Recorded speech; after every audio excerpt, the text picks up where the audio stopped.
Hello everyone, good morning সবাইকে। আশা করি ভালো আছো আর সুস্থ আছো। তো গাইজ আবারও আমি চলে এসেছি তোমাদের সামনে ছোট্ট একটা ব্লগ নিয়ে। আর দেখতে পাচ্ছ গাইজ, এটা আমার মেয়েকে কী করতেছে, জাম খাচ্ছে আর একটা হাতে বিস্কুট ধরে আছে। তো গাইজ তোমাদেরকে বলছি, যারা আমার ভিডিও প্রথম দেখছো তারা আমার চ্যানেলটাকে প্লিজ সাবস্ক্রাইব করে দিবা। আর কমেন্টে বলবা কে কোথা থেকে দেখছো। তো গাইস আমি আমার মেয়েকে ওর পিসির কাছে দিয়ে রান্না করতেছি। দেখতে পাচ্ছ আমার মেয়ে চলে গিয়েছে ওর পিসির কাছে, আর আমি রান্না করতেছি। আজকে হচ্ছে ভিন্ডি আর আলু সবজি কিছু ছিল না, তো ওই ভিন্ডি আলু ছিল, তো মা বলেছিল এটাই রান্না করবো, তো ওটাই রান্না করতেছি। আর আলু সিদ্ধ করেছি, সেটা হয়েছে। আর এই দেখো ভাতের মধ্যে আলু দিয়ে দিয়েছিলাম সিদ্ধ করার জন্য, তো আজকে আলু সিদ্ধ আর হচ্ছে ভিন্ডি আলু তরকারি, আর কিছু না। তো ওইদিকে দেখো আমার মেয়ে আবার কান্নাও করতেছে।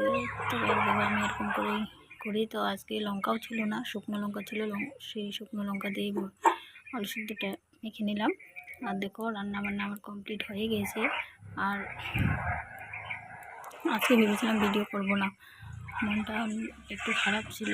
তো ভাবলাম মন খারাপ করে থাকলে আরও ভালো লাগে না, ভিডিও করলে হয়তো মনটা একটু হালকা হয়ে যাবে। তাই ভাবলাম ভিডিও করে নিই। তো বলো গাইস, তোমাদেরকে কেমন লাগে আমার ভিডিও? কেউ কিছু বলো না। আর তাই ভিডিও করার মনটাও চায় না, আমি ভাবি না করি। কেউ তো আছো আমার জন্য, কাউকে তো একটু ভালো লাগবে আমার ভিডিও, তাই এই ভেবেই ভিডিও করি। আর আমার রান্নাবান্না সব কমপ্লিট। তো আমার রান্নাবান্না তো হয়ে গেছে, আর এখন আছে কাপড় ধোয়ার জন্য আমার দেওরের কাপড়গুলো। তো এগুলো এখন সবগুলো ধুয়ে নেব, তারপরে হচ্ছে আবার কি করব জানি না। তো সঙ্গে থাকো, পাশে থাকো, দেখো।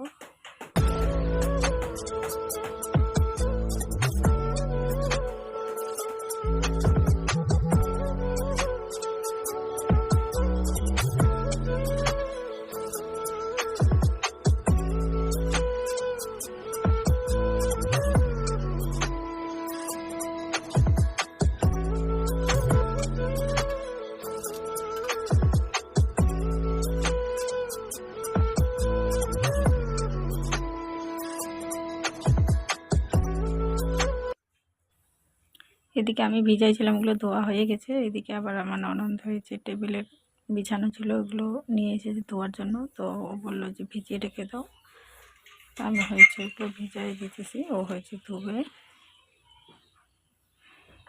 তো আমার কাপড় ধোয়া হয়ে গেছে, এখন আমি এগুলো শুকতে দিব, বাইরে নিয়ে যাচ্ছি রোদে।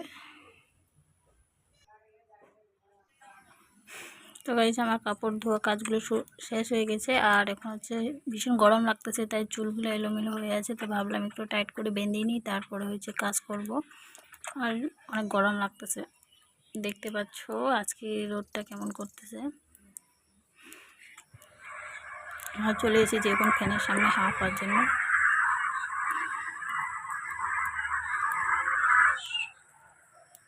আমার মেয়ে ঘুমাচ্ছে, দেখতে পাচ্ছ দোলনাতে ঘুমিয়ে পড়েছে। ভাবলাম একটু আরাম করি, তারপরে মনে পড়লো না রোদ করতেছে, তো খড়ি আছে ভুট্টার, ওগুলো শুকাইতে দিয়ে দিই।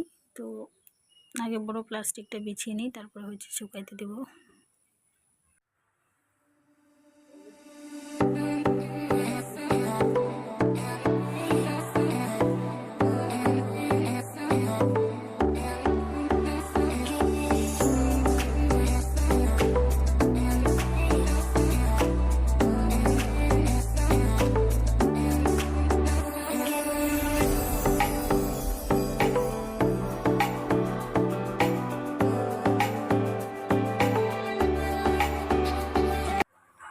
বাড়িতে থাকলে তো কাজ কখনো শেষই হয় না। দেখো ভাবতেছি কখন কাজ শেষ হবে, গরম লাগতে যাবে, স্নান করতে লাগবে, মারা চলে আসবে দুপুর হলে।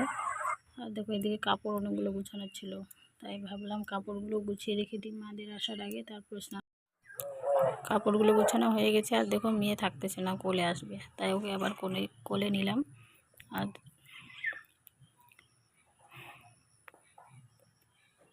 একা একা খেলতে খেলতে বিরক্ত হয়ে যায়, তখন থাকতে যায় না জানা, তখন আবার কোলে আসে, আবার একা একা খেলে। তো আমি এখন সব কাপড়গুলো শোকেসে গুছিয়ে দিয়েছি, রেখে দিই।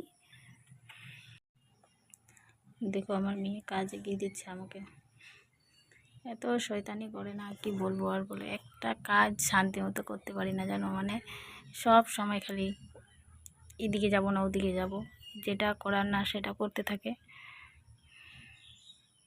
ছোট বাচ্চা, কি বলবো আর বলো। মেয়েকে নিয়ে যে কীভাবে কাজ করি শুধু আমি বুঝি, কি বলবো বলো। সব সময় শুধু এদিক থেকে ওদিকে হতেই থাকে, যেটা কাজ মানে করতে লাগবে না সেটাই করে। তো গাইস আমি স্নানটা করে নিয়েছি, মারা চলে গেছে খাওয়া দাওয়া করে, মাদেরকে ভাত দিয়ে দিলাম, ওরা খাওয়া দাওয়া করে চলে গেছে। আর আমি ভাবলাম স্নানটাও করে নিই, তো স্নান করে চলে এসেছি। আর এখন হয়েছে একটু তেল টুল মাখিয়ে নেব। তো গাইস দেখো, সঙ্গে থাকো, পাশে থাকো।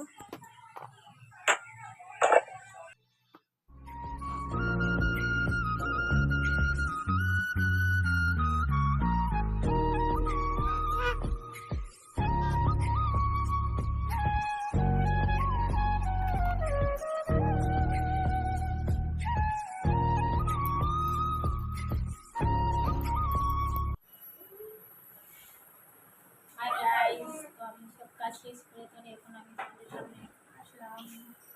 সবাই দেখতে পাচ্ছ আমার মেয়েকে স্নান করে দিয়েছিলাম, তো এখন ক্রিমগুলো মাখিয়ে দিলাম। আর দেখতে পাচ্ছ আমার মেয়েটা কেমন শয়তানি করে। হ্যাঁ, তো গাইস আমার ভিডিও কেমন লাগে প্লিজ কমেন্ট করে বলবেন। আর আমার মেয়ের মতো কাদের নিয়ে এরকম শয়তানি করে বলবা। আমার মেয়ে তো ভীষণ শয়তানি করে, বলাই যায় না। তো দেখো মেয়েকে টিপ পরিয়ে দিয়েছি, আর এখন মেয়েকে নিয়ে যাব ঘুরতে।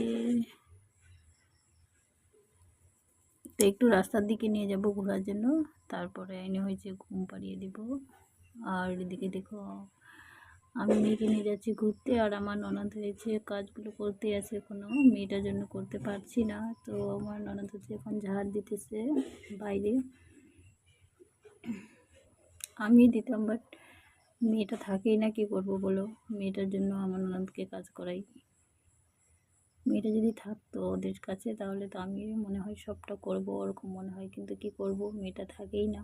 তাই ঘোরাইতে নিয়ে গেছিলাম, তো ওদিকে কেউ নেই, ফাঁকা ফাঁকা লাগতেছে। আর কেউ না থাকলে ঘুরতে ভালো লাগে না জানো। ওদিকে একটা কাকিমা আছে, তো কাকিমাটা কাজে চলে যায়, ও নেই, কাজে চলে গেছে, তাই গেলাম, চলে আসলাম। ও না থাকলে ওদিকে মানে ঘুরতে ভালো লাগে না। কার সাথে কথা বলবো ওদিকে গিয়ে, তাই কোথাও যাই না। তবু মেয়েটার জন্য একটু আমাকে বাইরে যেতে লাগে, একটু বাইরে গিয়েছিলাম। দেখতেছো কেমন করতেছে আমার মেয়েটা, কান্না করতেছে, মানে আবারও ঘুরতে যাবে। আর আমাকে ঘুরতে ইচ্ছা করে না, কোথায় ঘুরবো বলো। একা একা কথা মানে কেউ যে বসে কথা বলবো ওরকম কেউ নেই এখানে।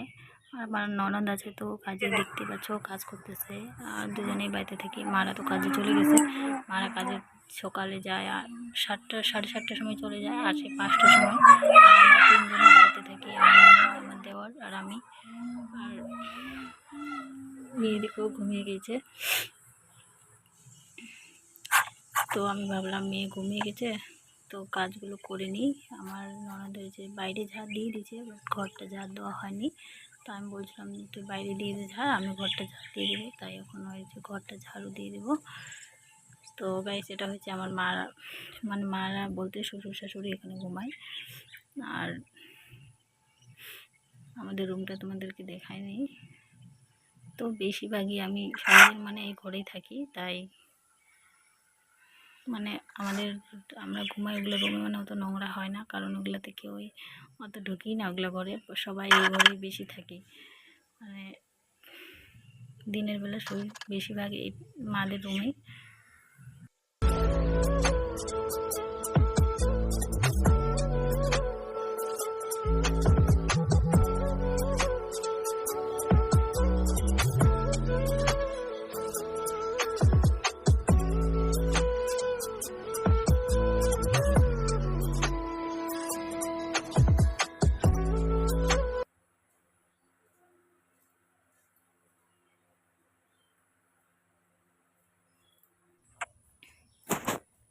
তো গাইস আমার ঝাড় দেওয়া হয়ে গেছে আর আমি একটু বসেছিলাম আর দেখুন মেয়ে উঠে গেছে। আর আমার মেয়ে হয়েছে বেশি দিনের বেলা ঘুমায় না, ঘুমায় আধা ঘন্টা 1 ঘন্টার মতো। তো মাও চলে এসেছে কাজ থেকে, আর 5টা বাজে, 5:30 বাজে এখন। আর মা চলে এসেছে কাজ থেকে, স্নান করে নিয়েছে। মা হয়েছে কোনোদিন সকালেও স্নান করে, তো আসো আবার স্নান করে, কারণ মা বাগানে কাজে যায়, কাজ থেকে আসে স্নান করে। তো মা বললো এখন জুতোটা পরিয়ে দাও, আমি ঘুরতে নিয়ে যাব, তাই জুতোটা পরিয়ে দিয়েছি। এখন হয়েছে ঘুরতে যাবে আর ঠাকুরমার সাথে। তো দেখো কেমন যাচ্ছে একা একা হেঁটে হেঁটে। হাঁটতে পারে বাট ভালো করে অত হাঁটতে পারে না, ভয় লাগে, কখনো পড়ে যায়। অনেকবার হয়েছে পড়ে গিয়েছিল, পড়ে মুখ থেকে রক্ত বার হয়ে গিয়েছিল ঠোঁট কাটা গিয়ে।